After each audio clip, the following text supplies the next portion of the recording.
There's a weapon that could have ended the bloodiest war in American history in 6 months instead of 4 years. It could have destroyed the entire Confederate Navy in a single week. It could have blockaded every southern port without a single Union sailor setting foot on a ship. And it would have been completely invulnerable to every weapon that existed in 1861. In February 1864, the Confederate submarine H.L. Hunley sank the USS Housatonic using a spar torpedo, an explosive on the end of a long pole. The Hunley had to surface, ram the explosive into the enemy ship's hull, back away, and detonate it manually. The attack succeeded. The Housatonic sank in 5 minutes. But the Hunley sank too, killing all 8 crew members. That was the state of submarine warfare in the Civil War. You could sink one ship if you were willing to die doing it. In April 1863, the Union Navy's ironclad fleet attacked Charleston Harbor with 9 warships carrying the most advanced naval guns in the world. The Confederate forts destroyed or damaged 5 of them in 2 hours. The Union fleet retreated. The attack failed. Despite technological superiority, the Union couldn't break coastal defenses. The war would grind on for 2 more years, killing 600,000 more Americans. In 1864, Union General Sherman captured Atlanta and began his march to the sea, destroying everything in a 60-mile-wide path. He burned plantations, tore up railroads, and starved the Confederacy into submission. It took 5 months of total war to break the South's will to fight. 600,000 Americans died because neither side could deliver a knockout blow. The technology didn't exist. But here's what should terrify anyone who understands military technology. A single modern attack submarine, a Virginia-class nuclear sub, could have accomplished in 1 week what took the Union Navy 4 years and cost 400,000 lives. The technology gap between 1860s naval warfare and 2020 submarine capability is so extreme that it wouldn't be a war. It would be extermination. This is what would happen if a modern submarine fought in the American Civil War. Why every Confederate ship would be at the bottom of the ocean within days. Understanding the technology gap 1860s versus 2020s before we sink the entire Confederate Navy, you need to understand just how absurdly outmatched Civil War technology would be against a modern submarine. This isn't a fair fight. This is a God versus insects. The Union Navy's most powerful warship in 1861 was the USA's Monitor. It had 2 11-inch Dahlgren guns in a rotating turret, 4 inches of iron armor, and could travel at 6 knots, 7 miles per hour. It was considered a revolutionary terror weapon, and it would be completely helpless against a modern submarine. A Virginia-class attack submarine is 377 feet long, displaces 7,800 tons, and travels at 25-plus knots submerged 29 miles per hour. It can dive to 800-plus feet deeper than any Civil War ship could even conceptualize. It has nuclear propulsion, meaning it can operate indefinitely without refueling. It carries 38 weapons, make 48 torpedoes, Tomahawk cruise missiles, and Harpoon anti-ship missiles. But here's where the gap becomes incomprehensible. The submarine has sonar that can detect ships 50-plus miles away. It has thermal imaging that can identify targets through darkness and fog. It has computer targeting systems that can track 100 contacts simultaneously. It can launch weapons from 100 miles away while remaining completely undetected. Civil War ships navigated by sight. They looked for enemy vessels with telescopes and engaged at ranges of 502,000 yards, 1.1 miles. Beyond that distance, you couldn't see targets clearly enough to aim. Beyond 5 miles, targets disappeared over the horizon. The entire Confederate Navy could sail past a submerged submarine 5 miles away and never know it existed. The detection problem is unsolvable for 1860s technology. Sonar wasn't invented until 1906. Radar wasn't invented until 1935. Civil War sailors had no method of detecting submerged objects. They could see surface ships. They could hear explosions. But a submarine 300 feet underwater traveling at 25 knots would be completely invisible to them. And even if they somehow knew where the submarine was, they couldn't touch it. The deepest any Civil War ship could affect was maybe 20-30 feet below the surface with lucky cannon fire or contact mines. The submarine operates at 800 feet. It exists in a dimension Civil War technology cannot access. This is like giving a medieval knight a sword and telling him to fight an F-22 fighter jet. The knight can't see the jet, can't comprehend what's killing him. That's the technology gap we're dealing with. Week 1. The Confederate Navy ceases to exist. Let's start the scenario on April 12, 1861, the day the Civil War begins with the bombardment of Fort Sumter. Except in this timeline, a Virginia-class submarine appears in Charleston Harbor. The crew is from 2025 but follows 1861 rules of engagement. They're fighting for the Union and their mission is to destroy the Confederate Navy and break the blockade. April 13th, 1861, Day 1, the submarine's sonar detects every Confederate vessel in Charleston Harbor. There are 7 ships, small steamers, converted merchant vessels, and armed tugboats. Nothing that would qualify as a warship by modern standards. But they're the beginning of what will become the Confederate Navy. The submarine doesn't surface. It doesn't announce itself. It just launches 7 Make-48 torpedoes from a depth of 400 feet, 3 miles from the harbor. The torpedoes are wire-guided, meaning the submarine controls them remotely after launch. They travel at 55 knots, 63 miles per hour, and carry 650-pound high-explosive warheads. The torpedoes reach their targets in 3 minutes. Confederate sailors on deck see nothing. No incoming projectiles. No warning. Then the first ship explodes from below the waterline. The warhead detonates inside the hull, creating a massive underwater shockwave that breaks the ship's back. It sinks in 90 seconds, then the second ship explodes. Then the third. Within 5 minutes, all 7 Confederate vessels in Charleston Harbor are gone. Sunk with all hands. The crews never saw what killed them. One moment they were celebrating the surrender of Fort Sumter. The next moment they were drowning in wreckage. Confederate officers are in complete panic. They have no explanation. Did Union ships somehow get into the harbor undetected? Are there underwater mines they didn't know about? Is this some new secret weapon? They have no framework to understand what happened. Submarine warfare doesn't exist in their reality yet. But here's what makes it catastrophic. The submarine isn't done. It leaves Charleston and heads south along the coast, using sonar to detect every Confederate naval vessel along the Atlantic seaboard.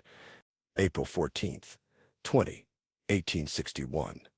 The Atlantic Purge. Over the next week, the submarine systematically hunts every Confederate ship along the East Coast. It travels at 25 knots, submerged, faster than any Civil War vessel can travel on the surface. It detects targets from 50 miles away. It strikes from ranges where Confederate ships can't even see it. Savannah, Georgia. 4 Confederate ships destroyed in 10 minutes. North Carolina. 6 ships sunk before they can leave port. Norfolk, Virginia. The CSS Virginia, the famous ironclad, is torpedoed while still under construction. The shipyard workers watch their revolutionary ironclad split in half and sink at the dock. They don't understand how it's possible. The Confederate Navy has lost 43 ships, not captured, not damaged. Destroyed, sunk with almost total loss of life. The Confederacy's entire naval capability has been eliminated in 1 week. They haven't seen the enemy. They haven't fired a shot in return. They just watched their ships explode and sink for reasons they cannot comprehend. But here's the strategic disaster for the Confederacy. They can't break the Union blockade. They can't export cotton or import weapons. Without trade, they can't finance the war. The economic foundation of Confederate strategy collapses in Week 1. Week 2-4, the psychological collapse. The destruction of the Confederate Navy would be devastating militarily.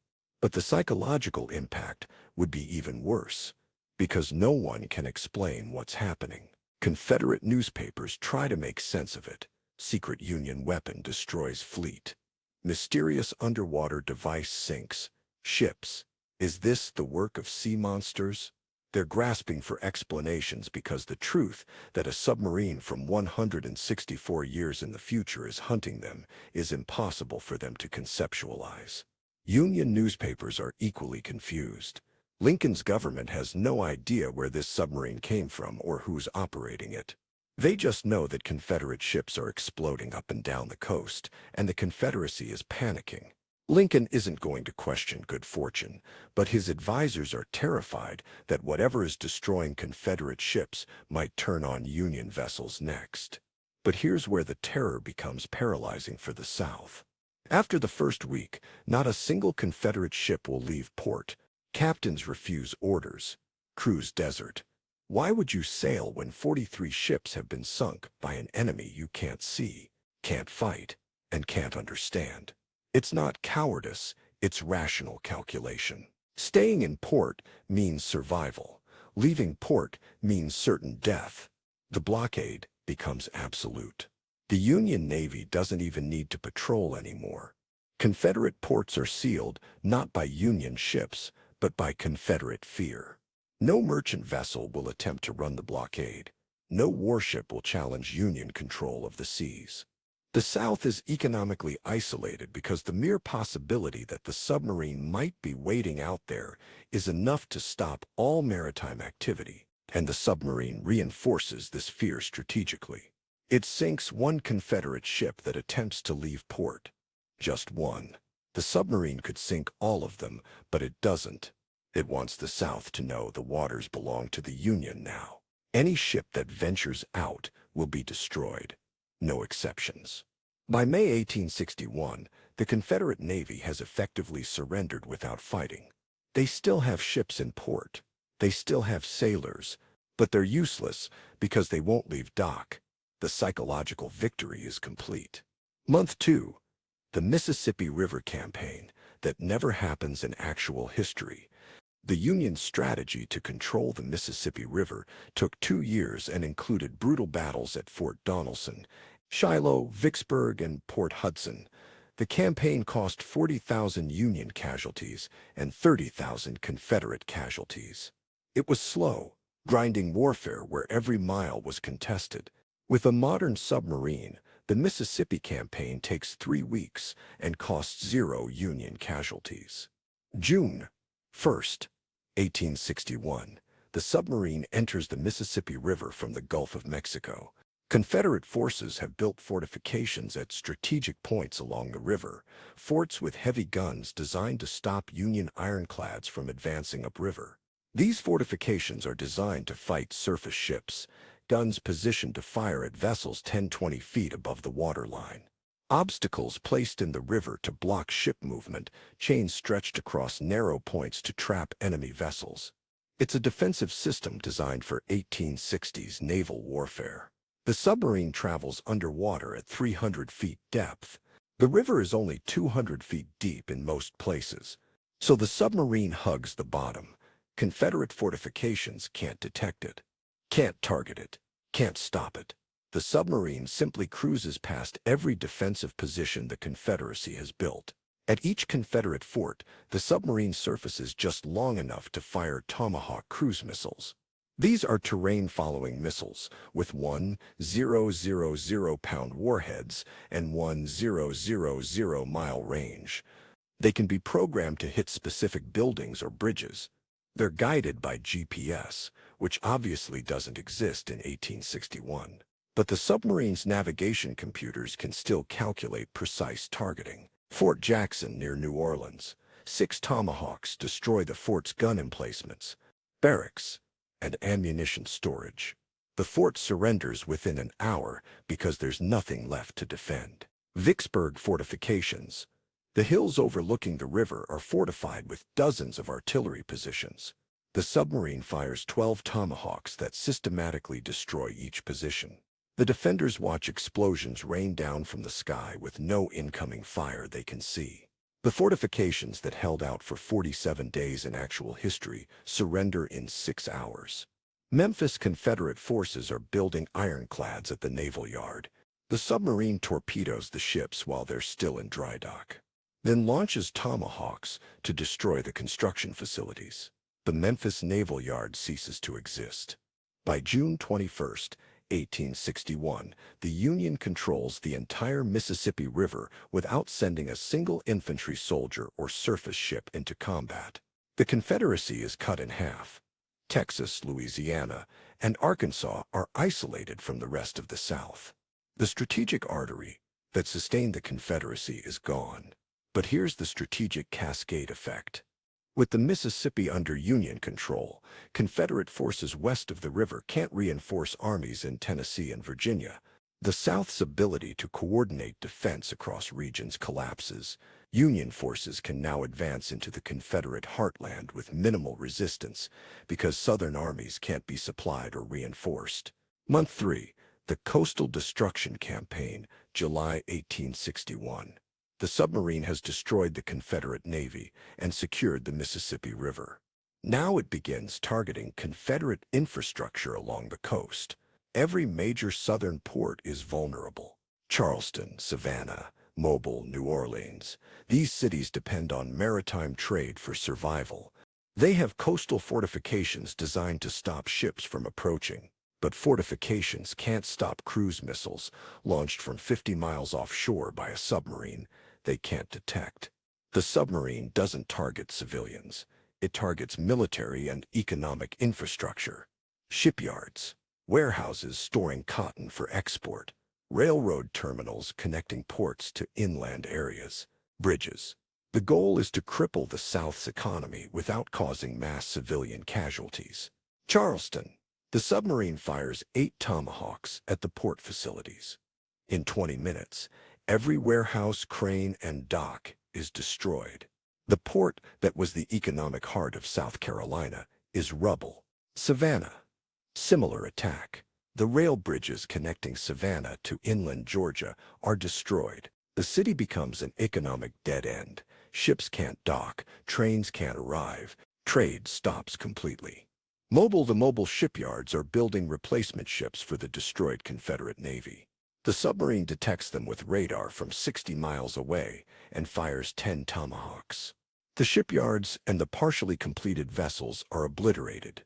Every major Confederate port has been neutralized, not captured, destroyed. The infrastructure needed to conduct maritime trade doesn't exist anymore.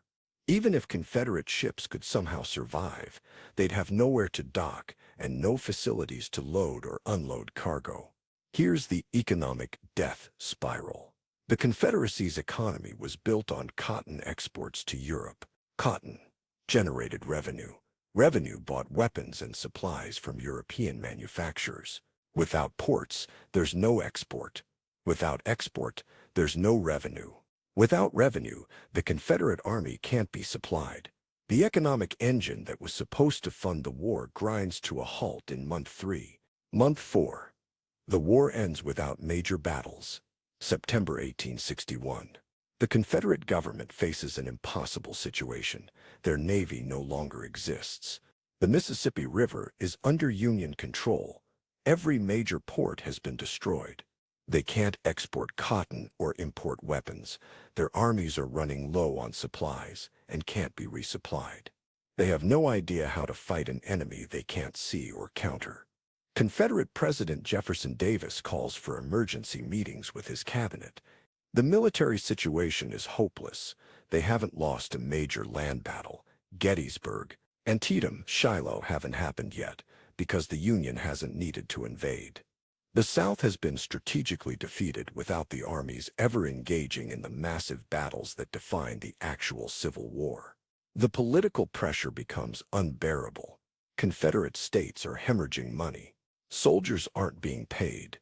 Citizens are starving because trade has stopped. State governments are demanding that Davis negotiate peace because continuing the war is pointless when you can't feed your armies or arm your soldiers. But here's the most devastating realization for the Confederacy. In actual history, The South believed they could win by exhausting Northern will to fight. They believed European powers might intervene on their behalf. They believed their cotton exports were so valuable that the world economy would force a negotiated peace. The submarine destroyed all three assumptions. The North isn't exhausted, they've barely fought. Europe isn't intervening, they're buying cotton from India and Egypt instead because Confederate ports are rubble. There's no negotiation leverage because the Union can continue destroying Southern infrastructure indefinitely without risking soldiers. October 1861. Confederate surrender negotiations begin, not because they were defeated in battle, because the strategic and economic foundations of their war effort no longer exist. You can't fight a war without a navy, without rivers, without ports, and without money. November 1861. The war ends. 7 months after Fort Sumter. No Battle of Gettysburg with 51,000 casualties. No Siege of Vicksburg with 37,000 casualties. No Battle of Antietam with 23,000 casualties in one day. The bloodiest battles of the Civil War never happen because the Confederacy surrenders before major land campaigns begin. The death toll comparison is staggering. Actual Civil War, 620,000, 750,000 dead over 4 years.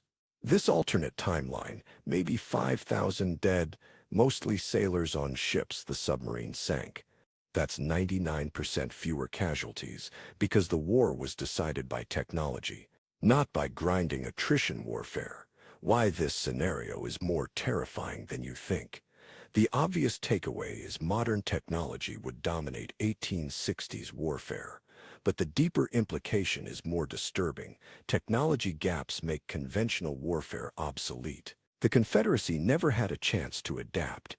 Losing armies learn from defeats and develop countermeasures. The South couldn't do that because they never understood what they were fighting. They couldn't develop anti-submarine tactics because submarine warfare didn't exist in their technological paradigm. They were fighting a war in a dimension they couldn't access. No battle was ever fair. Every engagement was extermination. The submarine detected targets from distances the Confederates couldn't conceptualize, struck with weapons they couldn't see, and disappeared into depths they couldn't reach. It wasn't combat. It was slaughter. And the worst part is that it would be entirely one-sided. The Confederacy couldn't hurt the submarine, couldn't find it, couldn't stop it. They could only die. This is what future warfare looks like. Right now in 2025, militaries around the world are developing autonomous weapons, hypersonic missiles, and AI-guided systems that will create similar technology gaps. When those weapons are used against opponents who don't have them, the results will look like our Civil War scenario, one-sided destruction where the losing side can't even fight back. The Civil War killed 2% of the American population because both sides had roughly equivalent technology. They could fight. They could adapt. They could learn. But when one side has technology the other can't counter, war becomes extermination. Quick, efficient, bloodless for the superior side. Absolutely devastating for the inferior side. A single modern submarine could have ended the Civil War in 7 months, saving 700,000 lives by making conventional warfare impossible. The Confederate Navy would have been destroyed in week 1. The Mississippi would have fallen in month 2. Every major port would have been rubble by month 3. Surrender would have come in month 4. Not because the Confederacy was defeated in battle, because they were made strategically irrelevant by a weapon they couldn't understand, couldn't detect, and couldn't fight. That's the real lesson of this thought experiment. Technology gaps don't just change warfare, they end it. When one side has capabilities the other can't match, there's no war, there's only waiting for the inevitable. The Civil War took 4 years and killed 750,000 Americans because both sides could fight. A modern submarine would have ended it in 7 months because the South couldn't fight back. They could only lose. And that's more terrifying than any battle could ever be.